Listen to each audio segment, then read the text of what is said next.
the lesson. Oh yeah.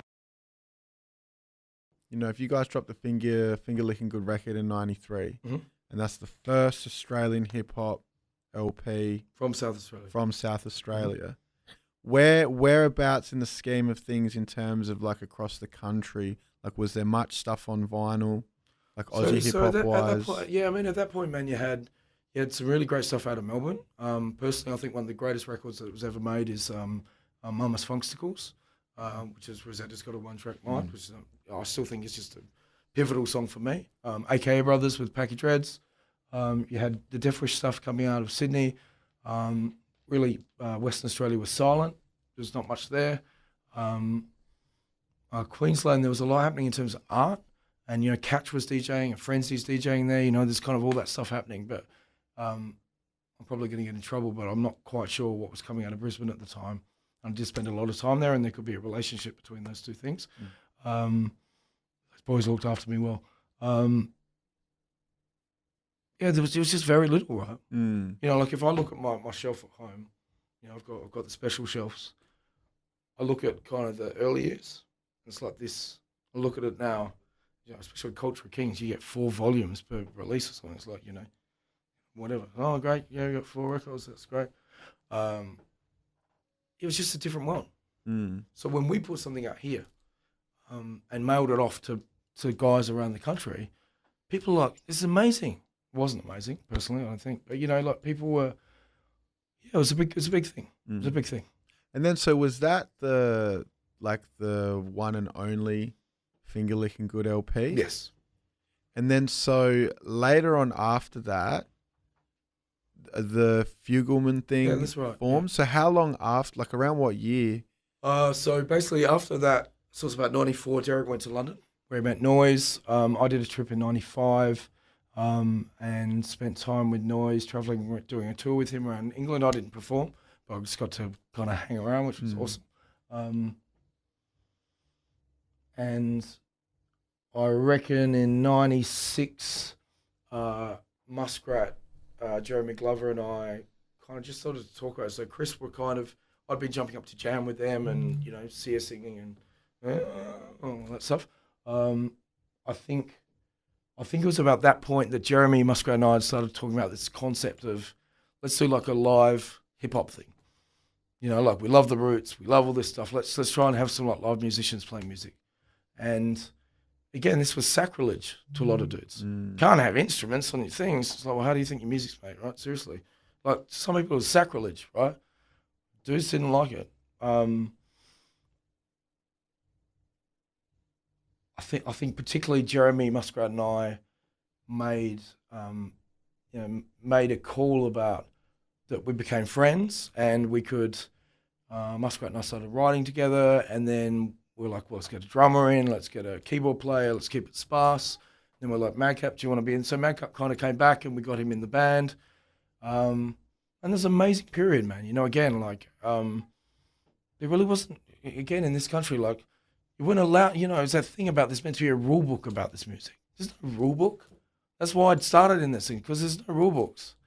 You know, again, like it's, now I've had people say to me for 25 years, you can't do that because that's not hip hop. It's like hip hop is the very thing that you can't be, right? The very thing. So if people want to have, people like, you can't have gay people in hip hop. So go and have a look at the pictures of the guys in the early days with capes and furs and high heels on, right? Seriously, it's nonsense. But that's how people responded as soon as you tried to do something different. And that's why I love doing it. Because it stresses out. And it's awesome. Like playing with a live band, playing with Jeremy Glover, the bass player, right? But, you know, like they are some of the most amazing moments in my musical history, right? You know, playing on stage next to that man who's in my view, the most amazing musician. And, you know, playing with dudes like Dave Atkins from the Resin Dogs, who's the most amazing drummer, you know, after Questlove in the world, as far as I'm concerned. Why would you say you can't do that? It's magic. It's magic. And we had I know I talk a lot, sorry. That's why I'm a rapper. Remember this moment, man, there was a show, I can't even remember what it's called. Roscoe Stanley put it on, and it was a tent down on the Torrens, banks of the Torrens. It's like a circus tent. And there was Metabase and Breath. There was Fuglemen. Somebody else, I can't remember who the other person was. I just remember having this moment on stage. One of those real kind of, not out of body, but you know, that feeling of, this is the most amazing feeling. So, you know, Jeremy jamming with me, I got Bubba rapping next to me, I got, you know, Brother Love playing on the drums, you know, we've got Tyson playing the tubs. You know, I just remember that moment of just being like looking out, there's this circus tent full of people dancing and stuff, and just thinking, I don't know how I got here. Like, I honestly don't know how I got here, right? Just some kid from down south, right? This is amazing. Like the visceral feeling of how that music felt. And I think the thing for me with the Fuglemen was that we went from having 2 rappers with Muskrat for the first album, which was Resuscitation, with a really bad cover. Sorry about that. So we went from having 2 rappers. That record's, I still don't think it's very great. There's some great moments on it, but I don't think it's very good. Then Muskrat went overseas, and we scaled it back. So suddenly we went down to a 5-piece. So it was me rapping, Jeremy on bass, Ben Timmis on boards, most amazing keyboard player. We had a series of drummers. I'm not going to talk about that too much because it upsets people. And we got Kim Dezen on the cuts. And the music we made then, I listen back to it now. In fact, I discovered Inkswell's made a mixtape for my Return from the Dead, and I had to go through everything. It was like, dude, you got to send me everything you got. It's gonna be made. I'm like, oh, really, dude? I got to go through a box. That sounds hard. And I found this live mixtape. A live recording of Fuglemen in '98, just before I left Adelaide, and it's like 16 songs of us playing live in a really good studio. And I listened back to this thing and I was like, dang, we're all right, man. We're just like 20 years before our time, amazing musicians, amazing compositions, songs where it's like 9 minutes of freestyling, going to Brisbane and doing a 3-hour show where you just freestyle. No written, just 3 hours of freestyle, and everyone's dancing and whatever. It was amazing times. And then so Madcap ended up being also in Fuglemen. He was the original DJ. Yeah, so he was the original DJ, but then he's So after Muskrat left, he really got into promoting and doing other things. So we got Kim Dezen in, and he was amazing, very talented young man. And he was like 18.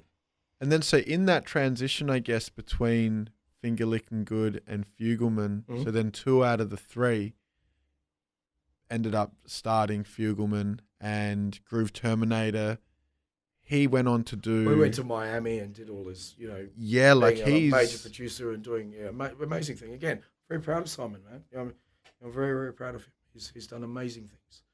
But he went off to do different stuff. Yeah, so all that stuff that he went off to do wasn't hip-hop related stuff, so he sort of started... No, but dude, like when you look into it, he's done all these mixes and productions for like the biggest names in the world. Yeah, that's what I mean. Like, it's like Sia, right? It's like, oh, she wrote a track for Beyonce. People don't. This is what I'm talking. There's this thing of these guys are out there doing this amazing stuff, and yeah. Yeah, because I've heard, I don't know too much about what he's doing or what he's done, but from what I've heard, he's gone worldwide. Killing it, dude. Yeah. That's crazy. Producing for the best of the best. So do you guys still keep in touch since those early days? Yeah, I've been trying to get him. So we've done this Finger Licking Good reunion track for my new album, Lazarus, with Triple Bypass, just to get the plug in. And so I've been hassling Simon Lewicki GT to produce a song for me. He's like, oh, I've just had a baby and I'm really tied up. I'm doing Ministry of Sound. I'm like, blah, blah, blah, blah, blah, blah, blah. And so we've talked a bit online. He's just had a baby, so I'll give him all space he needs. But no, we're doing a Finger Licking Good EP, and where DJ Noise is going to be the DJ on it. So we're going to do a song called "Where's the DJ?" Just basically dissing Simon, saying, "How dare you? We thought you were coming back with us. You just left us." And then so when you guys because this also just sort of came into my memory when you guys put out the first Fuglemen release. Now correct me if I'm wrong, but I think I've been told that you guys, Fuglemen, actually did the first Australian hip hop video out of South Australia. Yes, and then we got invited to. We got a call to go on Recovery, which was a morning TV show. Yeah. Which went for about 3 hours. They had the biggest bands in the country on. We got a call and said, "Can you come to Melbourne and play?" And we're like, "Yeah, of course we can." You know, driving in our Tarago. Then we get there and they've got, you know, kind of, you can see it online. It's all online. They've got, you know, big bollards with Fuglemen painted on them. And like, again, it was just one of those moments. You know, we're sleeping on people's floors. The band Rocket Science, who I think just toured Adelaide. You know, we're sleeping on the floors of those guys' houses because we couldn't afford to do anything. You know, there's no money. You know, you paid like $300 a gig, you have 100 to engineer, and there's like 5 dudes, and it's like, yeah, this is really great, dude. It's great for promotion. But you know, that was one of those moments where we're on national television, and we got the Week of Force Breakers, you know, doing head spins, and we get to do 2 songs, and there's Muskrat killing it, there's Jeremy killing it, there's Madcap, and they're holding up our record. And again, I remember, it's funny you say this because I'm staying up the road, and I was coming up Franklin Street, and there's a pub up there where the night we came back from Melbourne, the night we played that day. So we came back feeling like honestly, you felt amazing, right? You'd been put in the green room, you'd been hugged out by this girl was cheering for you, you know, there's big signs with your band's name. I remember coming back and there was a gig on at this pub on Franklin Street, I don't know what it's called. I remember we walked in and people were just clapping us. Because, you know, again, like, none of this shit happened before. It happened with other bands, but not hip-hop bands, right? So we're on national television with a live band, Muskrat in a woolly jumper, I'll just point out, singing I'm a Friendly Fish. And, you know, like people cheering for us. It was amazing. It was an amazing moment. Yeah, that's crazy. And then And he did have a very large woolly jumper. And I had a Puma, I just want to point out, I had a Puma jacket that came from the op shop, and it was actually an original women's netball of Queensland, but I'd taken that off. I looked amazing, and I'd done my hair really nice. So check that out.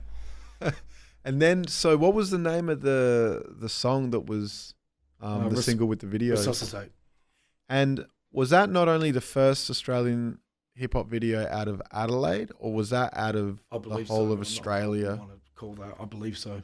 Yeah. So no, there'd been the Death Wish Cast one, which was, but we were much more like kind of, you know. So, but it was amazing. We were up in the forest, and you know, we did all this stuff like backwards and forwards. Yeah. I still look at it now and I think it's kind of cool. When I first watched it, the first thing I thought of was the Beastie Boys. We did steal that idea, yeah. Yeah. Course. But we're in a forest. It was different. And so what year? So that would have been 97, I reckon.